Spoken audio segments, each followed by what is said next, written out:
des liens tissés serrés avec les parents. Alors, je vais vous parler de 11 trucs que vous pouvez utiliser quand vous avez une situation délicate en particulier à traiter avec les parents. Alors, le premier truc, c'est bien se préparer. Et comment on se prépare? Bien, on peut passer par différentes étapes. Premièrement, écrire ou penser dans notre tête comment on observe, qu'est-ce qu'on observe de l'enfant. Et ensuite de penser, qu'est-ce que je peux penser faire pour aider cet enfant-là. Et troisième étape, en fait, qu'est-ce que je vais faire concrètement et c'est quoi les outils que j'ai pour ça. Et une dernière étape qu'on fera après, où on va évaluer est-ce qu'on a avancé par rapport à la difficulté qu'on a eue avec l'enfant. Le deuxième et troisième truc que je vous présente, c'est démarrer sur une note positive et situer une difficulté dans la vision globale du développement de l'enfant. Alors, quand je vous dis démarrer sur une note positive, je veux dire que c'est très important que vous mettiez des détails à l'appui de qu'est-ce que vous voyez que l'enfant fait et que ça va bien. Autant sur son plan, le plan de développement physique et moteur, son développement cognitif, son développement du langage et le développement social et affectif. Et s'il y a une difficulté, bien, elle est située dans la vision globale du développement de l'enfant. Et vous évitez de dire « ça va bien dans tel domaine, mais il y a telle chose » ou « par contre, il y a telle chose », parce que le parent va plus enregistrer le « mais » et le « par contre ». Le quatrième truc, c'est d'avoir une attitude compréhensive envers le parent. Et le cinquième truc, c'est de faire participer le parent à toutes les étapes de votre échange. Alors, premièrement, l'attitude compréhensive, qu'est-ce que ça veut dire? Bien, ça veut dire d'être à l'écoute. Et si vous sentez un malaise de la part du parent, vous lâchez prise et vous laissez le parent s'énoncer pour qu'il vous dise qu'est-ce que c'est qu'il vit en ce moment-là. Et à ce moment-là, vous reflétez ce que vous comprenez. Et faire participer le parent à toutes les étapes du processus, ça veut dire de lui demander ce qu'il observe lui aussi. Vous communiquez vos observations, mais prenez le temps de demander au parent qu'est-ce que vous observez de votre côté.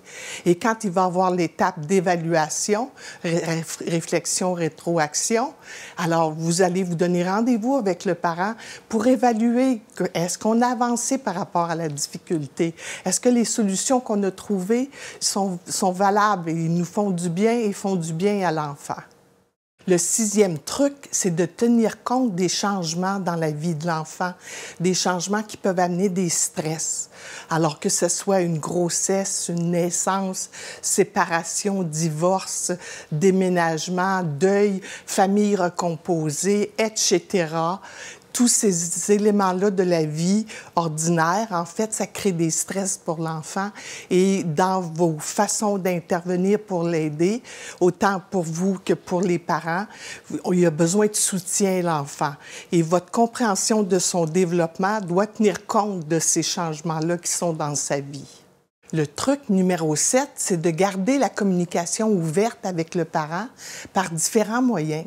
Alors, les moyens qui conviennent le mieux, téléphone, par écrit, un message, un courriel, ou si vous avez un Facebook personnel, vous vous entendez avec le parent comment on assure la communication. Le truc numéro 8, c'est de donner des références aux besoins aux parents, à savoir que si vous vous êtes appuyé sur des lectures, une revue, etc., et que ça vous a aidé à comprendre l'enfant dans son développement, alors vous en parlez aux parents, puis vous pouvez même montrer les références pour qu'il puisse se faire une tête lui aussi sur le sujet. Le truc numéro 9, c'est de référer à des ressources extérieures aux besoins. Alors, si vous sentez que ça peut aider l'enfant et le parent, il y a différentes ressources qui existent, mais vous pouvez aussi en parler au bureau coordonnateur. Le truc numéro 10, c'est d'assurer la confidentialité et la discrétion tout au long de l'échange. Que le parent sente qu'il est dans une bulle avec vous et que ça reste entre vous ce qui est discuté.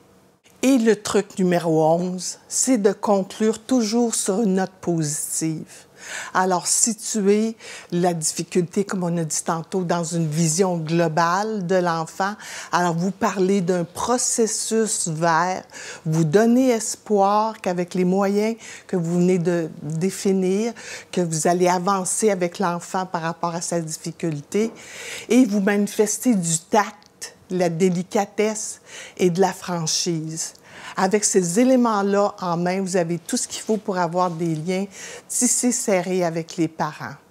Et si vous avez des difficultés, vous pouvez toujours compter sur votre bureau coordonnateur et l'agent de soutien pédagogique et technique qui peut vous aider à élaborer votre échange avec le parent.